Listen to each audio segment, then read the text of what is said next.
was a lesson that stuck with me that my dad instilled in me and my brother growing up. And it was in our household, there was a C word that we were not allowed to say, and still really not allowed to say nowadays. And that was can't. You can never say you can't do anything. You can say it's hard, you don't know how to do something, you need help with it.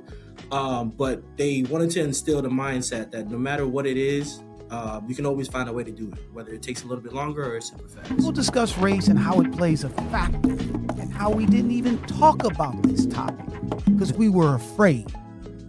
A Black Executive Perspective.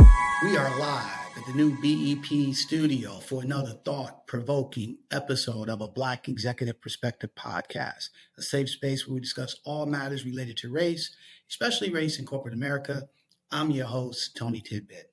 So before we get started, let's make sure that you follow our partners, Code M Magazine, whose mission is saving the Black family by first saving the Black man. So make sure you go and check them out at codemmagazine.com, codemmagazine.com.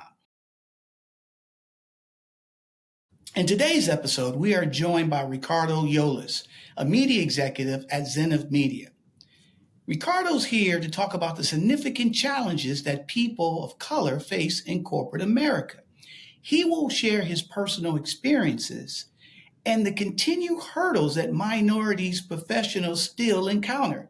He will also introduce us to RISE, R-I-S-E, which stands for Retention, Inclusivity, Sponsorship, and Empowerment, a program he founded at Zenith Media aimed at fostering the growth of Black employees and their allies, and he will discuss how it's making impactful contributions at Zenith.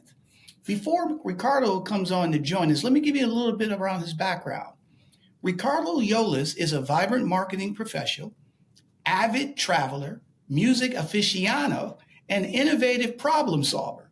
As an earlier graduate from a New York State's top public university, which I don't really know why he just didn't give us the name of where he went to school, he is an award-winning entrepreneur and a pioneer in diversity, equity, and inclusion. Ricardo founded the current program I talked about, RISE, all right, which, as I talked about first, is a resource group dedicated to enhancing professional and personal lives of Black talent and their allies. Ricardo Yolas, welcome to a Black Executive Perspective podcast, my brother. Thanks, Tony. I appreciate the introduction. Sounds good. Always like hearing myself being picked up. Happy to be here. Excited to have a nice conversation. Well, look, buddy, we're happy that you're here because you're doing some tremendous things in corporate America. And one of the things, and obviously we didn't denote that in your bio. How old are you? Only 24. So you're only 24, okay? And the things that you're going to share with the audience is fantastic for a 24-year-old who came into corporate America right out of college and really put some stuff together. But to be fair, you had baggage and fears and all the other things that we all deal with when we're at that age. And some people still have those issues no matter what age they are. But you were able to overcome them and create something that's really helping a ton of people, not just in Zenith Media, but in the advertising industry as a whole. So we're very excited to hear about what you're doing and how you can share how others, no matter what industry, color, whatever the case may be, can come in to corporate America and really put their footprint, okay, on that organization. But before we do that, let's learn a little bit about you, man. So tell us where you're currently living and tell us a little bit about your family. Yeah. So I currently live in Poughkeepsie, New York. It's a little bit outside of New York City, but I'm actually planning to move to Harlem pretty soon. So that'd be nice. Grew up there. My family is originally from South Bronx, which that's where we've been living ever since. Went to school in there. Went to school at Stony Brook University. That was the top. Oh, so yeah, thank you, buddy. I mean, you couldn't just tell us Stony Brook University. Yeah, to make it prestigious, and nothing against Stony Brook. It is a prestigious school, but I got it. Had to get the call out there. Always repping Seawolves. But yeah, been there, but always been around the New York area. Have family down here, so I've always kind of been in the area. Okay, my man, perfect. And tell us a little bit, man. I teed it up in terms of some of the things that you're doing, but why did you want to come on a Black Executive Perspective podcast talk about this topic? Yeah, one, I love the platform that you've provided, not only for the space, but specifically for Black talent, Black executives, Black people within this space are looking to get into it. And I want to come on and share my story in hopes that I can inspire or motivate somebody else, either thinking about starting something that I did or they have their own idea and don't really know how to get started, hoping that my experience can at least help them in some way. Well, look, my friend, I appreciate that. And trust me, you inspired me. That's why we're talking and we're excited that you're here. So are you ready to hopefully inspire others? Are you ready to talk about it? Yes, sir. Let's get into it. Okay, my brother, let's talk about. So let's back up a little bit. You gave us a little bit about Poughkeepsie, Stony Brook University, where you went to, but let's talk a little bit about you growing up, right? So tell us some of the defining moments. You're only 24 years old, right? 7 years ago, 8 years ago, you were riding a bike, eating Starbursts. Yes, all right. And summer vacation, out of school, hanging. So tell us a little bit about what happened in your childhood that made you the person that you are today? Yeah. Really from the beginning, I was born at West Point Military Base. So they considered an Army brat. At the time, my dad was in the Army. He was in the Army until about, I believe I was 6. And I mention that because just that type of household, that discipline, we were raised differently. Our kind of disciplines and punishments were a little bit different from getting grounded. So that definitely shaped me. So people, you don't do your homework, you get bad grades, you take your phone away, you get grounded. That wasn't my household. You get bad grades, you're doing push-ups, you're doing planks, you're doing wall sits for half an hour. So different way of, disciplining, but definitely shaped me because I feel like I'm very focused and I feel like I can really tackle and kind of focus down on whatever I need to be and really focus in whenever a challenge comes up. And I think that has to do with having that mental strength from having to go through these workouts when I'm like 7 years old. Yeah. So that I was first just growing up in that, but come from a very loving and supportive family. They're originally from the South Bronx, but moved up to Poughkeepsie when my parents were growing up. And that's where I grew up and that's where we've been ever since. So being there, and then going up to Poughkeepsie, obviously Poughkeepsie is not the city, not the South Bronx. So different dynamics there. But one thing that I always appreciated was they kept the household like the South Bronx, no matter where we lived at. And that definitely helped because even though we were living in the urban city or the urban area of Poughkeepsie, my parents actually put me in the schooling that was next door, which is the predominantly white school, just for better education, trying to make the best opportunities for the children. So growing up in that, as you can imagine, growing up in a household where we're from the South Bronx, but then going to suburban high school or middle school that's surrounded or predominantly white people, there's just cultural differences that I had to deal with growing up. That also shaped me. Obviously, you have the racisms, but also the diversity of being around so many different perspectives, different experiences, different situations in life, but all coming together. I feel like that helped me now in life because I have that and I feel like I can talk to anybody. I can make connections with anybody because I have that relatability factor. So those are things that I feel like really stayed with me as I grew up through life. Well, listen, number one, and you kind of spoke of it, grow up in a military family. What branch of the military was your father in? My dad was in the Army. So he was in the Army. Okay, so I was in the Army as well, right? And, growing up with a military parent, right, where discipline is the foundation of everything that we do. Okay, so I can imagine things that your father instilled in you and your siblings. I can definitely relate to your grounding or punishment was different than everybody else's, right? Now, let's be fair. Some people, they rebel against that, okay? Because, you're being too hard on me or, I can't do what the other kids are doing. But it seems like that really resonated with you And it gave you a sense of foundation of discipline and how to work hard. Your father was holding you accountable, right? And more importantly, you learned from that. So I can imagine that.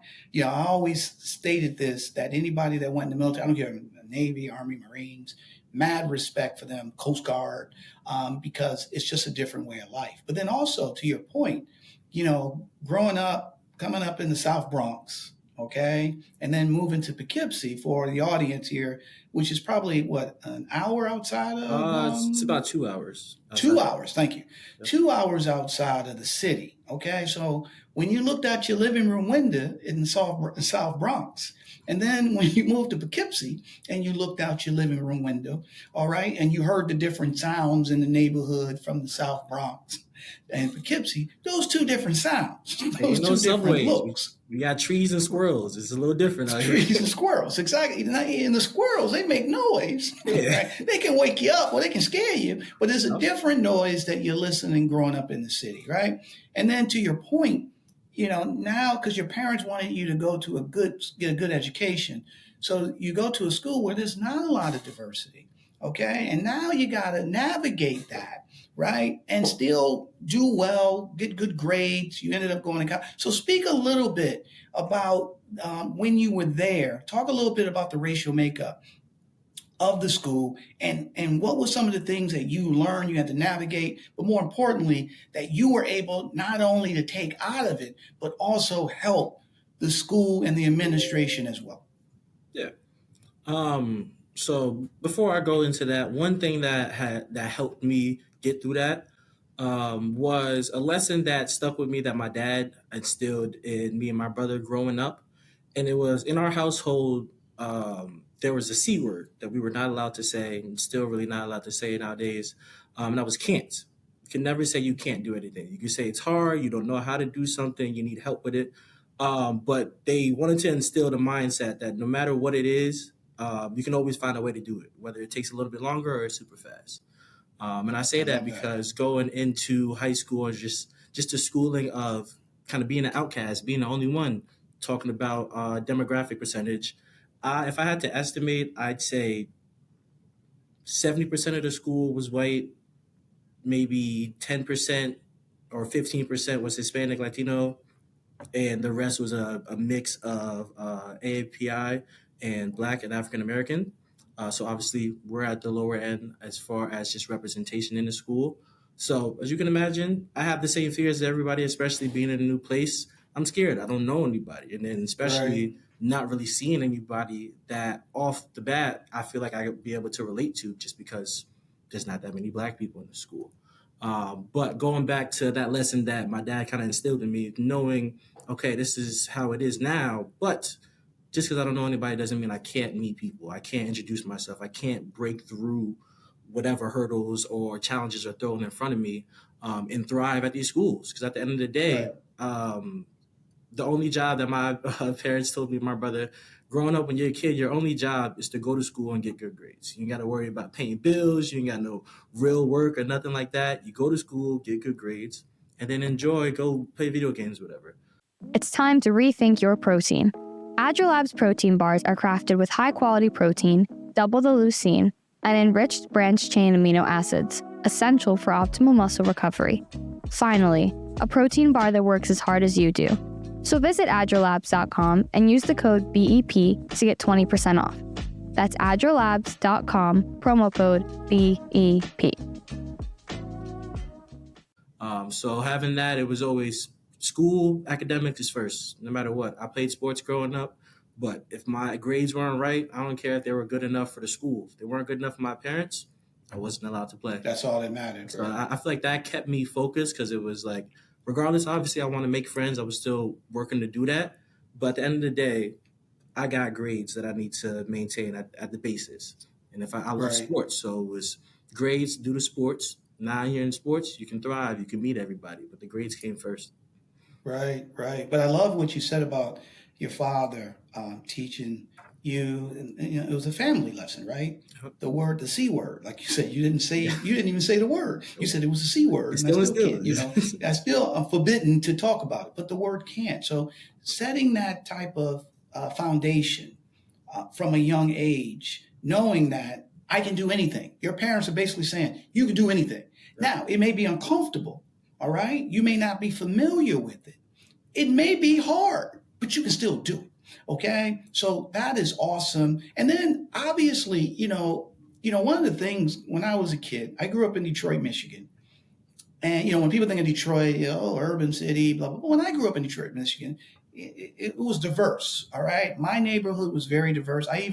We even moved when I got to high school, and we moved to the west side of Detroit, where we were like the fourth, fifth Black family in the whole neighborhood, okay? So very diverse. Now, how did that help me as I moved forward? I was in the Army. When I went in the military, okay, it wasn't like, and then and not just basic training, but in the AIT, I shared a room with somebody from the Bronx, New York, and Cheyenne, Wyoming, and Tupelo, Mississippi. Okay, but because the way I was brought up and the environment that I was brought up, it wasn't like scary. Yeah, it was scary because I'm meeting new people, right? And we all have confidence issues, and it wasn't that I was worried about them because I was Black. It was just more about do I rate as a physical human being with everybody else in the military at that time frame, right? But I'm going back to your point. The point of it is, because I grew up in a diverse area, when I went in the military, it didn't bother me, right, that now I'm among people that's different from me, because I grew up with people that were different from me, exactly. Okay? So that has a lot to do with it. Now, let's be fair, though. You were in high school and 70% white, 30% minority. But if I remember correctly, talk about the administration, because they, even though it's not 50-50, but 70-30, but they didn't really know how to deal with the minority population of students. So talk a little bit about that. Yeah. So as you can imagine, being that the majority of students were of white descent or Caucasian, it was very much the same in administration, whether it's all the way up to superintendents, all the way down to just our teachers. Really, the only Black people or people of color that I saw from an administration standpoint were the security guards, the lunch ladies. And then I think I had, throughout all my school, I might have had one Black teacher, and I was in second grade. So, needless to say, I wouldn't say they necessarily don't understand the experiences just because it's different from them. It's not, they're not a part of the culture. And I didn't see anything that would give them any in or to show that they had been exposed to it. So it was really kind of until they started implementing new, programs to help with that. We can obviously we'll get into that later. It was more so of us kind of working together. And when I say us, I mean like the students, because we really didn't have that many people to go to. Yeah, we had guidance counselors just like everybody else. We go to the guidance counselors, and I think it's been a similar experience. They don't help that much outside of helping you get your classes scheduled. They can't relate. If you're asking for help or this certain experience happened, bring up to them, let's just say a racist experience, because they did happen, bring that up to them. Most of the time, they didn't know how to take it. This is new to them. They've never had to deal with a racist experience. It doesn't happen that much in their school just because there's not that many. But that's all they know. To us, obviously, it's everyday life for us. We've been going through this every day, unfortunately. So there were some disconnects there, but one thing that I would say that I did like is, can't say it about everybody, but there were a few that even though they didn't understand, they were making the effort to try and understand. They would come to us, that they would look for different resources or feedback to help them understand so that they can at least try to improve the situation to the best of it. Right. And then you guys, because of that, because obviously it probably affected, not obvious, I mean, it did affect the students of color, right? Because how they were being treated by their teacher. There was an indifference, I should say, right? There was an indifference. So what happened where you guys came up? What happened in terms of being able to educate them? Yeah, so in my last year my senior year. The administrators, and I had been working with them. I just kind of meet, so I knew some of the administrators just from being in school for 4 years. But they had put together what they called a student equity team. Went to a pretty big high school. It was around 4,000 kids total. But they chose 25 students out of all the students in the school, broken out against different races, religions, grade levels from freshmen all the way up to seniors, and brought us together really to uh, learn about the experiences that are going on in the school, but also the different experiences that students in our school were experiencing back home, whether it was based off financial differences, ethnic differences, religious differences, whatever it was. But it was essentially a group to educate the administrators and the teachers on the population of their students and the type of lives that they were living, the experience that they were living. But also for those 225 students, I was a part of them. It was kind of, at least for me, my basis into the DE&I space. They were giving us lessons about the differences between equity and equality, and similar initiatives in there, case studies, just so we had more information on what it is that we were experiencing. Because a lot of the times we experience something, we don't necessarily know what it's called. We don't know if it has a label or a title to it. We just know we're going through it. And until somebody, educates us on, oh, this is actually called this, we don't know about that. I went through that with like anxiety, and this was kind of a similar thing. We know you're going through these things. Let's try to kind of put them in categories so we can better speak to it and then action on it. So, buddy, that's great. That's fantastic. And you were one of the 25. So let me ask you this. What did you learn out of it? And then what did the administration, what did they get out of it? I learned a few things. One, like I said, it was the basis to my understanding around D&I space and kind of those initiatives. I learned that teachers did not know as much as I thought they were. I thought they would know. Or they When just you said weren't. they didn't know as much as what you thought about what? Well, specifically? About the students and the experiences that's going on in the hallways. Because these like the experiences we're talking about, these aren't things that are happening behind the staircase or out at lunch in the park. No, these are while we're walking in between classes in the hallways with all the teachers standing in the hallways as well. So that was the biggest thing. But be specific, like what type of things are happening in the hallway? Oh, it would be anything from bullying, so just picking on people because of their religion, their bodies, or there was a lot of, I like to call it subtle racism, because it was played off as if it was a joke. But everybody else knows, no matter how you use these certain words, there's no way you could put that in a joking manner. And it's not like it was blatant. I mean, like they're secretive, like it was hush hush, or they're kind of whispering it. No, they're saying it out loud, yelling it across the hallways, across the rooms where everybody can hear this. So and the teachers were there and this and that. Yeah, to say you don't see it or hear it, it's like, what are you looking at then? Because you're in the hallway too. We're all there. So let me ask you this, man. How did that, and obviously this is going on for a while, right? How did that make you and the rest of the students feel?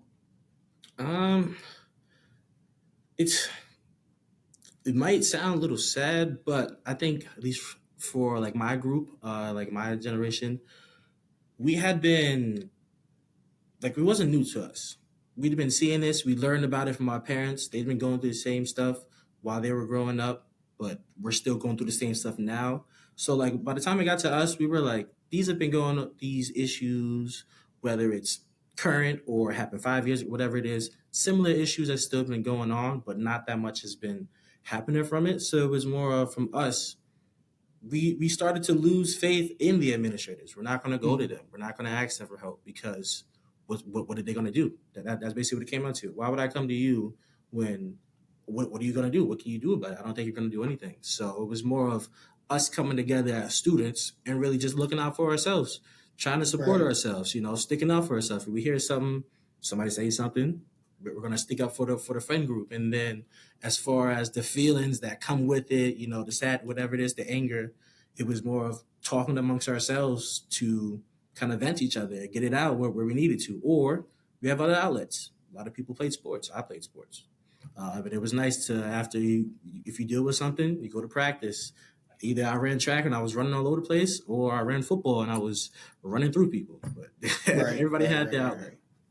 Right. So that makes sense. These things were happening wide open. Nobody was really taking up for the students of color. Teachers were there. They were hearing it. They were indifferent about it.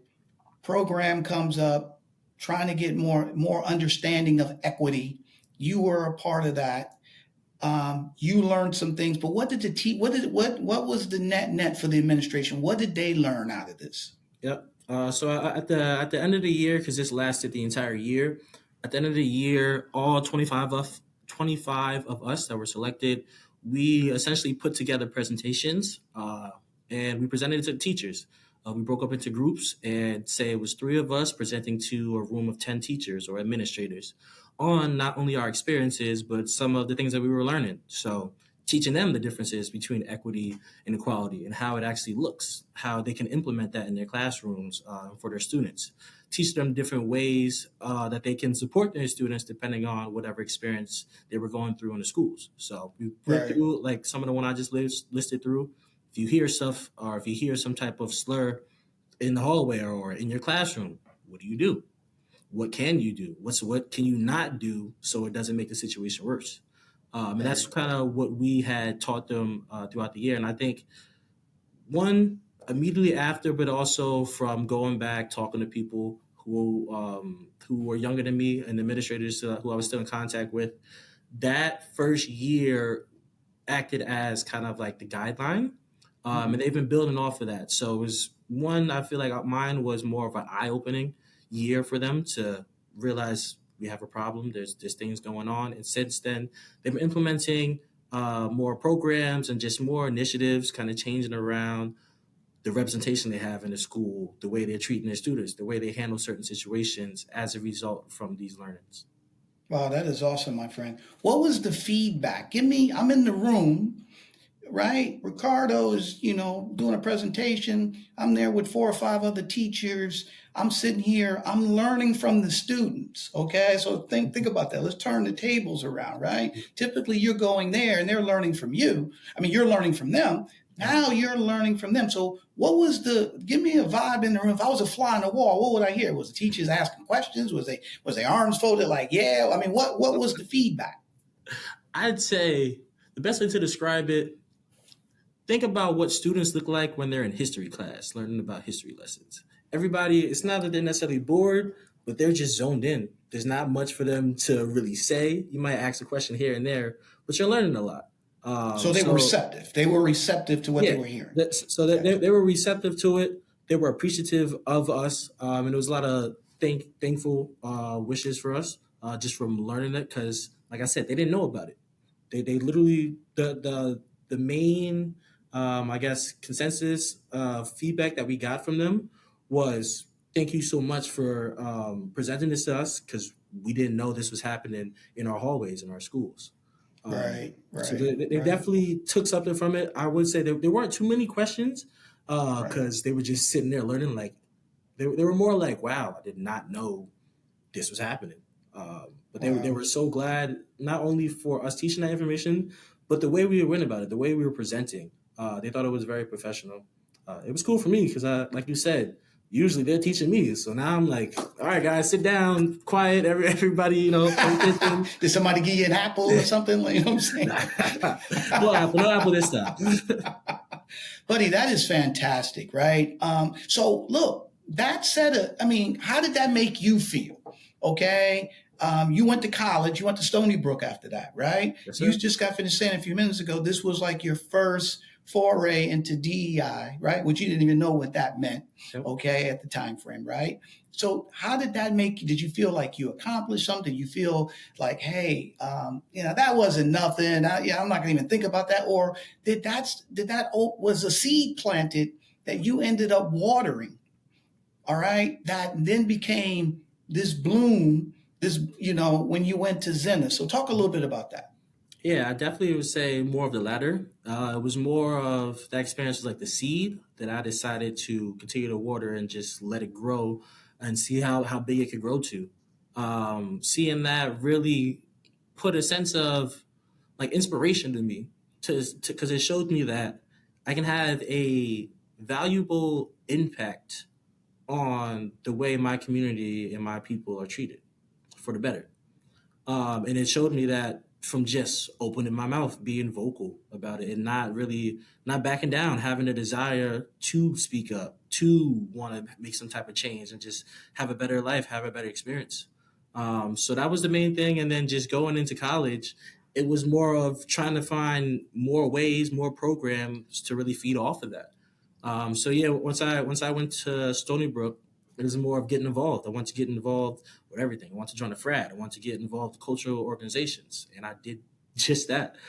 Joined the Black Student Union, and I was one of the public relations officers for that, helping blast out events, put on events to just not only create a sense of community for the students, the Black students at the school, but also help them in their journeys. I was also a intern at the Career Center, but I was focused on working with those cultural organizations. So that's the Caribbean Student Organization, the Latin America Organization, all those kind of student orgs from different cultures, working with them to market career development opportunities and events to them. So the job fairs, resume workshops, things like that, that was helping them succeed or better prepare them for life after college. And that was really stuff that was feeding my passion, because I was able to help not only my people, but also people of color, people who are traditionally underrepresented, who may not necessarily have these trainings or these exposures or experiences that are going to help them, just simply because they weren't available to them. Nobody ever put them on. So I felt like if I have the opportunity to do so, I have to. Buddy, that is awesome. You said you said a lot of great things there. I just want to back up a little bit. You said, I learned not to be afraid to speak up. Okay. Which is something that the majority, no matter how old you are, people are afraid to do, right? Because they're afraid of what the outcome will be, and more from a negative standpoint, right? It's never, if everybody thought everything was going to work out positively, you hear people, they wouldn't shut up. They wouldn't shut up. All right. But at the end of the day, we are afraid to speak up because of, the pushback or the confrontation that can come up, or, the negativity, or people might not be receptive to our message or what we're trying to do, right? So I want to ask you this question. You confirmed what I asked you earlier, that there was a seed planted, okay? And then you started watering, and then you went, as you got into college. I want to ask you about a superpower, right? One of the things that I always believe is that every human being, every person, I don't care where you grew up, I don't care your ethnicity, I don't care about your family income, I don't care what color you are, I don't care what religion you believe in, I don't care if you're straight, gay, doesn't matter. Every human being has a talent, and every human being has a superpower, right? Now, unfortunately, sometimes we don't find out what that is.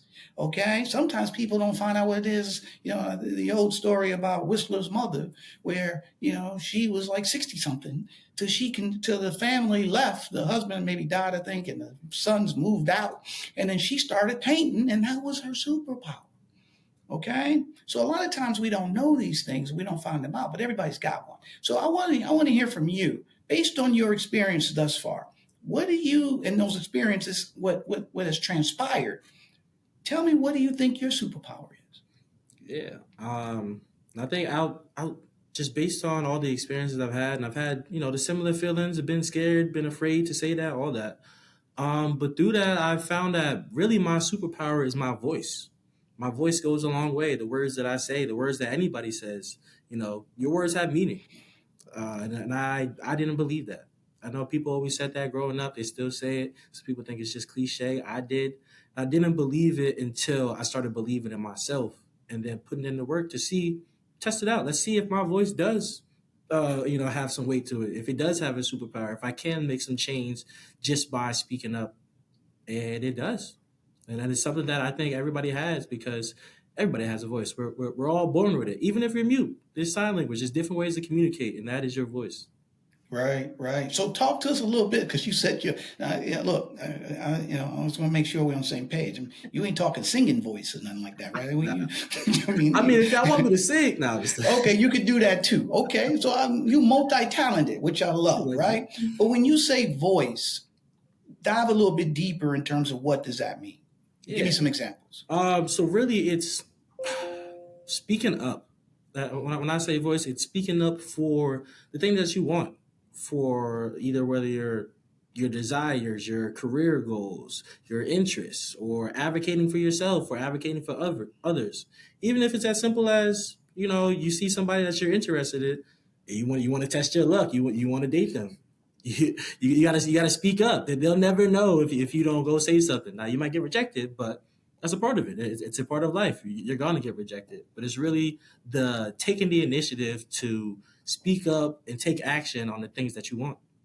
Absolutely, my friend. One of the things, I remember when this was years ago when I was in the Army, and I wanted to go to school, and I got there.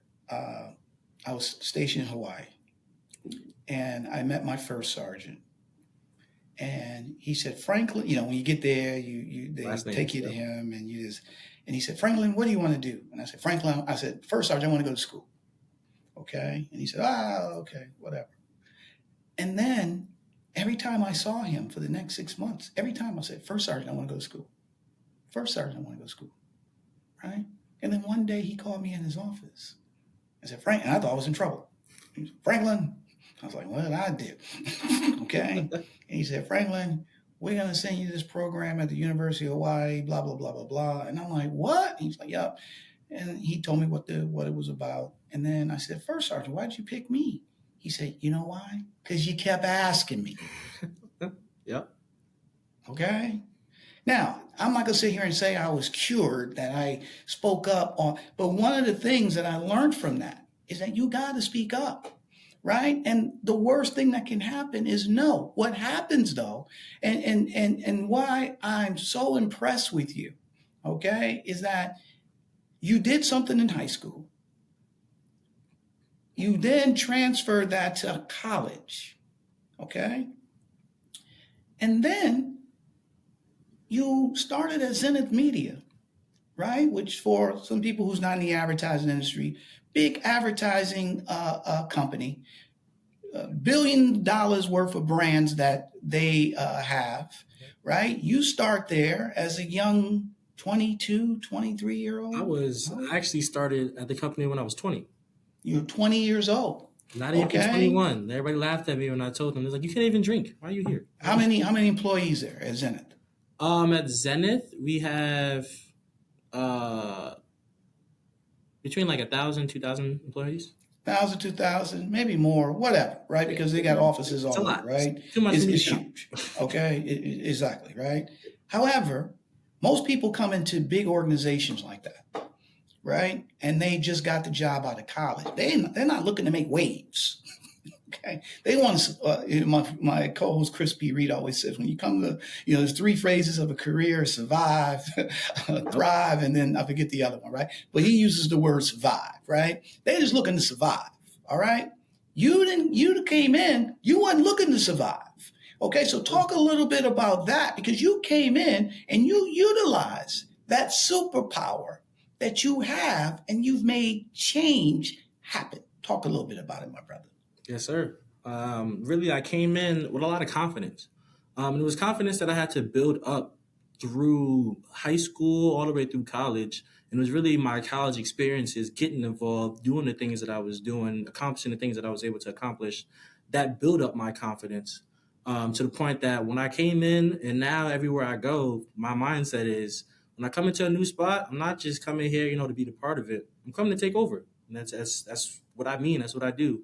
And it's no ill intent or anything. I'm not coming to, push anybody back or anything. No, I'm here to help the next man, because I know it's not going to affect me. But my own mindset, I'm not coming here and just be, just go through the days. I'm here to take over. So that's the first thing that I was really coming into the company with, knowing that we were a big company. Instead of looking at it like that, I looked at it as, I have a lot of opportunities here. Right. A lot of opportunities to continue continue to grow and learn about not only the company but the entire industry. And that's really the approach I took. So it was just a matter of, all right, now that I'm here, I know I'm new, but I was going to use that I'm new as much as I can. I was trying to meet as many people as I can, make as many mistakes as I can, because that was really the only way that I can learn, know where I messed up at. And then trying to get involved as much as I can, because I saw that, one, it helped me in high school, it helped me again in college. So I just wanted to kind of keep the trend going because it had never really failed me getting involved in things that not only were progressive for my development, but also things that I was interested in. Buddy, that's awesome. So tell us about RISE, RISE, Yes, right? my And baby. how did you start it? Tell us how that superpower helped you create something that wasn't there at a big company. Yeah. So I really started off with that superpower. About 6 months into the company, they sent out like a monthly or a regular newsletter. And in that newsletter, I'm just reading it, and they had nominations, or at least they were taking applications for the Diversity and Inclusion Council for the entire company. Now, as you guys know, just kind of what we've been talking about, I've been very involved in that space and very kind of interested in that space. So I was like, why not reply? I mean, why not apply to it? And that's coming from the speaking up, knowing that I have experience and, like I said, that confidence. I knew I'd done a lot of great work in that space, and I had a lot of great ideas, especially kind of taking it from a younger perspective. So I decided to apply to it, and then I got accepted. I got added on and selected to be on the council. And that was really the start of it, because with that council, it gave me opportunity, visibility, and resources. If you like what you hear and want to join us on this journey of making uncomfortable conversations comfortable, please subscribe to a Black Executive Perspective podcast on YouTube, Apple Podcasts, Spotify, or wherever you get your podcasts. Hit subscribe now to stay connected for more episodes that challenge, inspire, and lead the change. The opportunity was being able to work with and be in the same room as the people that run our company, this major organization. It was our CEO and our executive suite, our executive committees. So the presidents, the executive vice presidents, senior vice presidents, things like that, the people that are the leaders of not only teams, but departments. And it really allowed me to not only hear how they operate, but let them know my opinions, let them know what I'm looking for, and just the different ideas that I have. And one of those ideas was something that I learned from college, learning about these employee resource groups. It was something that I was kind of hyper fixated on coming out of college because I learned so much about it, and I kind of did some work on it. So once I got this opportunity on the D&I Council, one day I brought it up at the end of one of our meetings that I learned about these. I know we have some at some of the other agencies that's a part of the holding company, but we didn't have anything here. And I wanted to first, just really wanted to know why, trying to figure out if we did have something here. And if not, would there be a possibility to? And once I asked that and found out that there wasn't, very simply, and one of the reasons why I love this organization so much, got to give a shout out to our CEO, Lauren Hanrahan, because I asked her, do we have one? She says no. I was explained it. I feel like we should start one. She agreed, and simply, she asked if I wanted to start it. Obviously, I'm a little scared because I'm only 6 months into the company. I don't even really know the industry, but I took it as an opportunity as, well, I've been given this opportunity. I know I want to make a change, not only for me, but the people in my community. So I said yes. And it was just a matter of, I'm going to figure out a way. And I did. Buddy, that is awesome. That is great. And look, there's a lot of lessons in what you just got finished saying. First, I want to give a shout out to your CEO, Laurel Hanrahan. Yeah, Hanrahan. Amazing woman. Amazing. Absolutely, buddy. She has to be, right? Because for her, number one, and that's what a leader does, is they listen, right? They listen to their people. And then more importantly, when people like yourself come up and say, hey, I got an idea, she said, hey, I think it's great. Would you be interested in running it? She didn't say, you're not old enough. You know what? You haven't been here long enough. No, she saw you as a talented individual, right? Who came up with a great idea that was going to help the employees of that organization. So you got to give her a lot of credit for that, and the leadership board. Second, you said something earlier, which I don't want people to miss. you are able to have an opportunity to sit in the room with senior leadership, right? That you can learn from. You could be part. You had a seat at the table.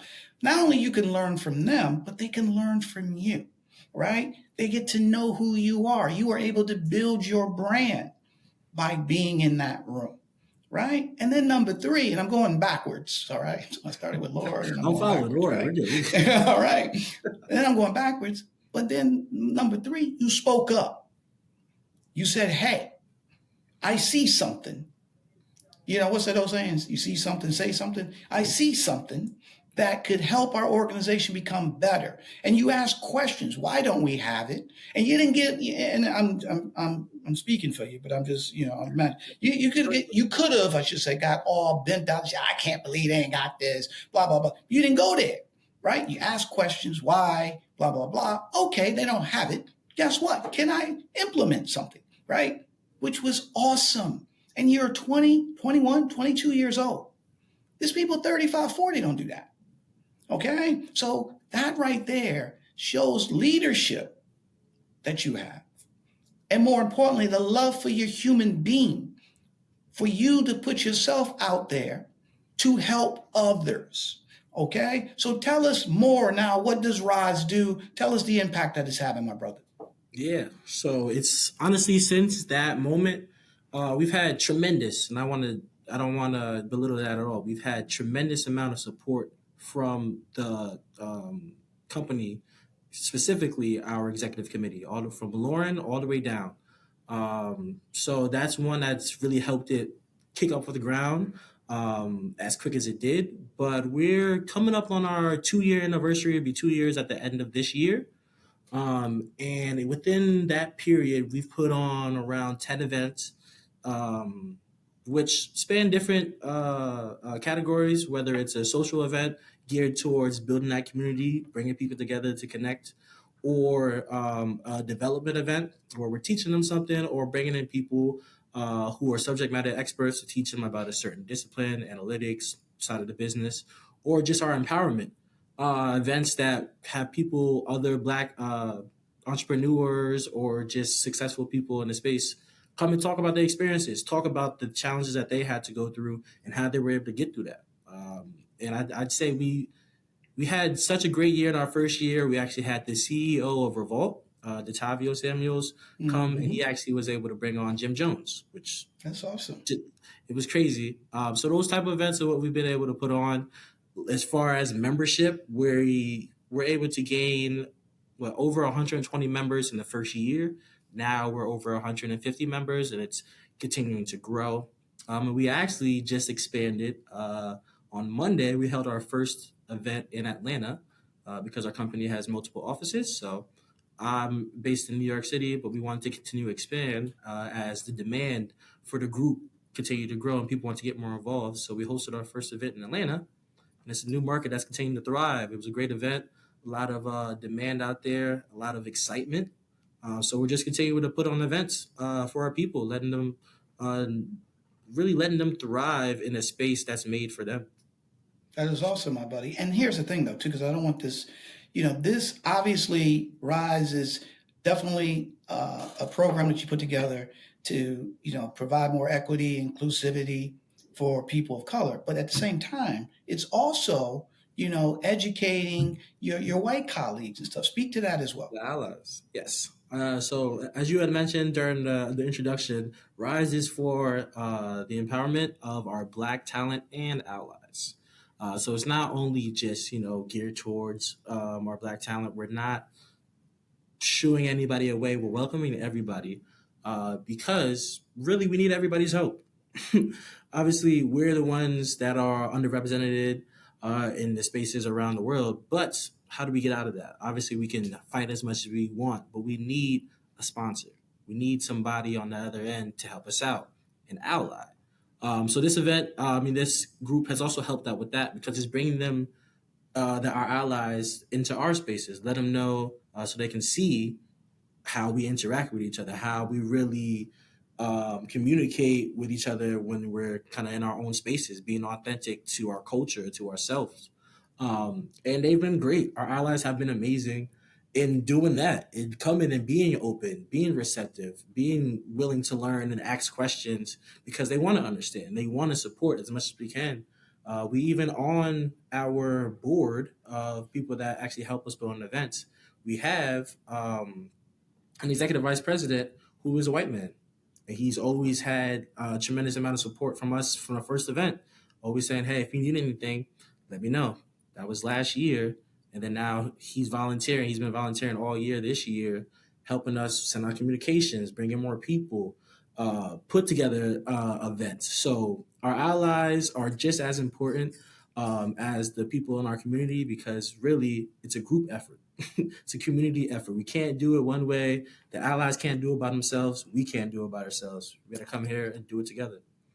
That is awesome, my brother. Hold on, let's give everybody the proper shout out. Who's the EVP? Ryan Van Fleet. Ryan Van Fleet, my brother. Keep it up, man. That's exactly. Because here's the thing, though. There's companies that have employee resource groups. Let's be fair, right? Yep. But that's exactly what it is. It's employees. The leadership don't show up. They don't hang out. They got this, let them do it, blah, blah, blah. They don't come and learn anything. So at the end of the day, yeah, you got this going on, but nobody's growing from it because at the end of the day, unless the leaders get involved, right, break bread, right, become uncomfortable and eventually become comfortable, right? Then they start, oh, look at all this talent I got. Oh, my God. Joe is he likes baseball too, for real. Oh my God, we have so much more in common, all human beings, than we think. But unless we come together, unless we break bread, unless we build relationships with each other, we become separate. And at the end of the day, we don't come together. So this is why I'm so excited about what you're doing. And look, at the end of the day, it shows that you speak up, how you can affect so many other people. But I got to give a lot of credit to the leadership, okay? We can't, and I know that's big for you too here, right? Yep. For them to be involved, right? And not just, a grand opening and come in and say hi and then you never see them again. Face. No. Right, no, they're still involved. And then I think I remember too, you're helping people get promoted. You're helping people the organization, the leadership see talent that they probably didn't recognize before. And then not only that, if I remember correctly, there's in the industry, people are hearing about this. So talk a little bit about that. Yeah, definitely can. One of our pillars is to help not only retain our Black talent, but attract Black talent to our company, to the organization, to the industry, honestly, because it's an industry that I didn't really know about until my last semester, but it was something that I kind of fell in, and it's something that a lot of people fall in unless you have a family member or a friend that's working in it that referred you to it. So with that, actually, at the beginning of this year, we held our first event, really recruiting college students. We had an event bringing in 30 college students from the local colleges in New York City, and just kind of career development programs. So we also partnered with Co-op. And it was more of an introduction to the industry as a whole. Obviously, our company, we gave them a tour of the offices, gave them an overview of the company and then the industry. But the biggest thing was we allowed them to network with the leadership. So Lauren Herran, CEO, she came down. The CEO of this major company is talking to juniors and seniors in college. That's awesome. So that just shows you the support that we have. But with that, from that event, obviously, the word is spread into the colleges and these development programs. We are actually able to hire since that event. 7 people from that event have been hired and now work here. Wow. And we're hosting a part 2 at the end of this month. So hopefully we can get some more in there. But similar to how it's spreading to the different colleges around the industry and this organization, it's also spreading to the other agencies within the organization. So we're kind of one of the big 5 of the advertising agencies.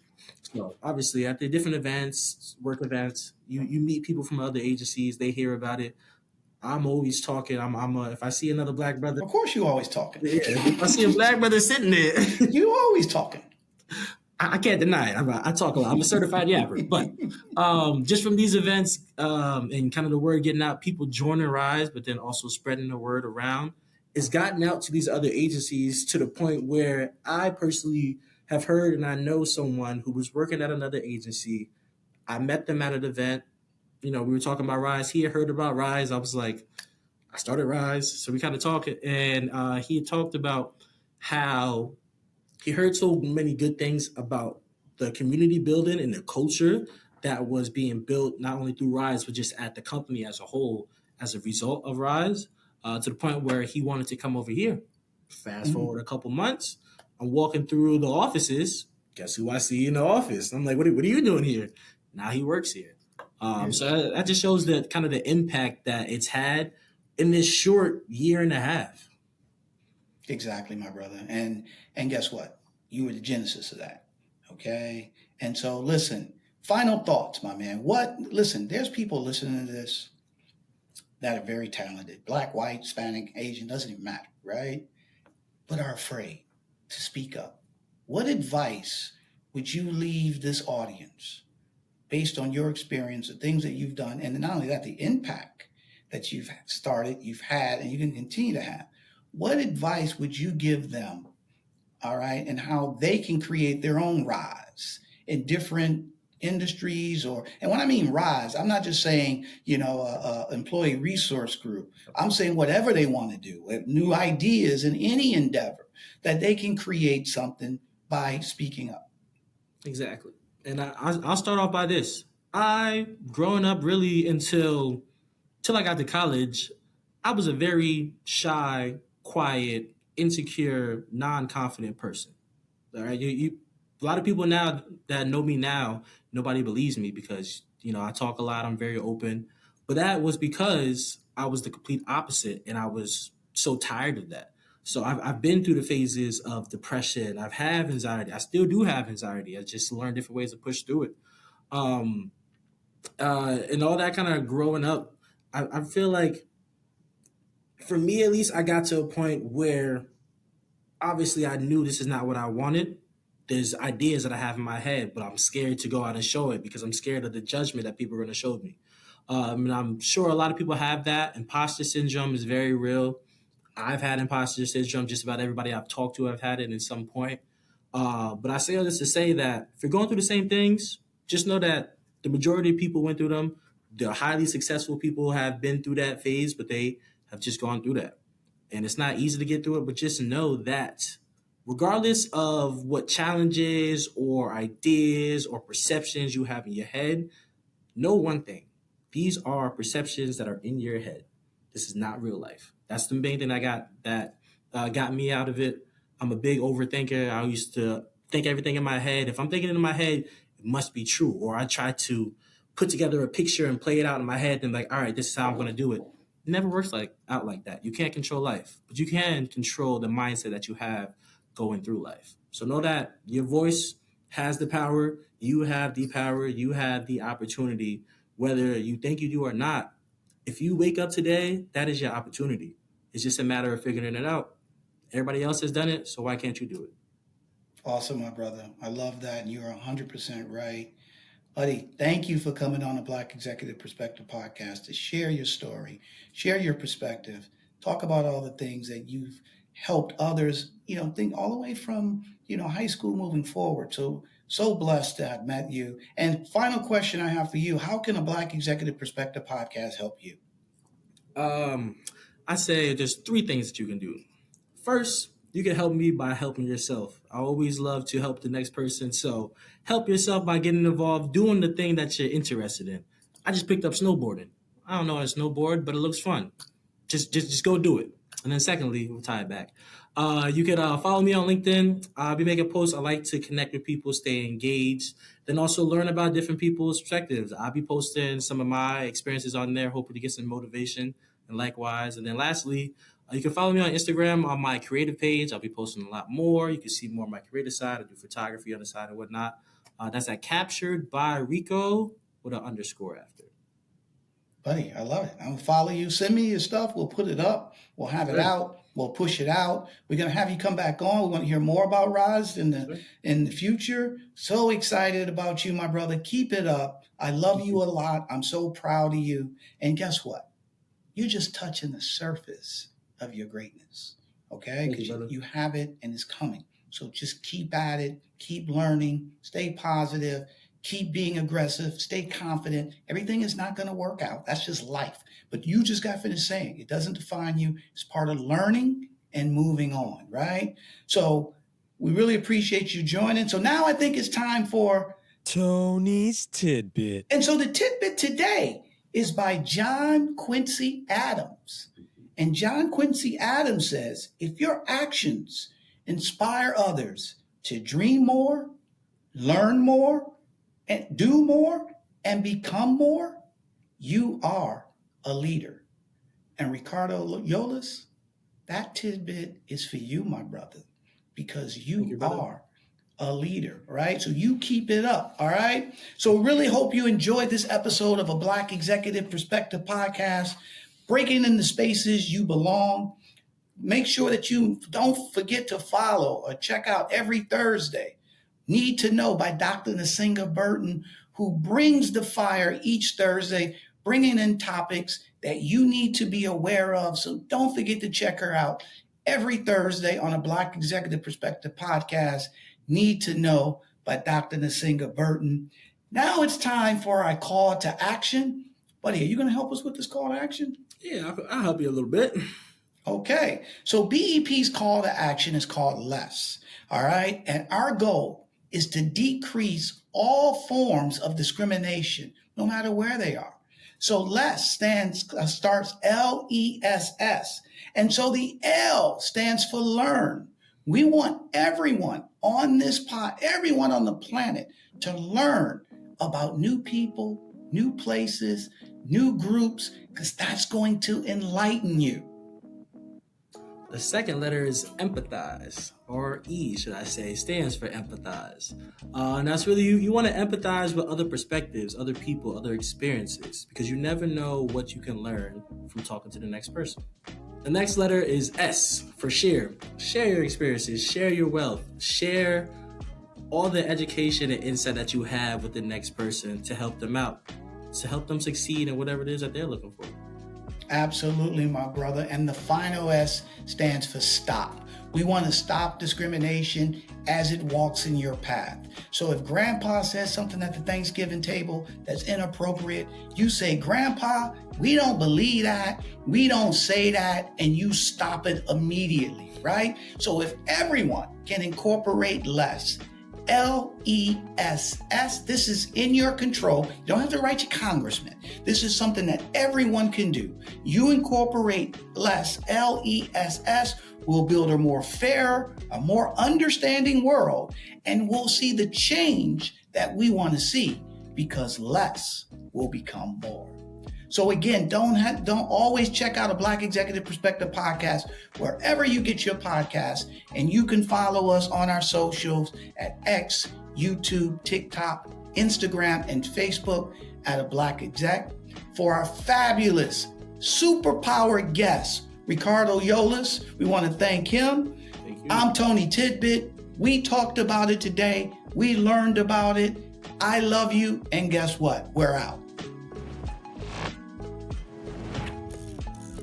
A Black Executive Perspective.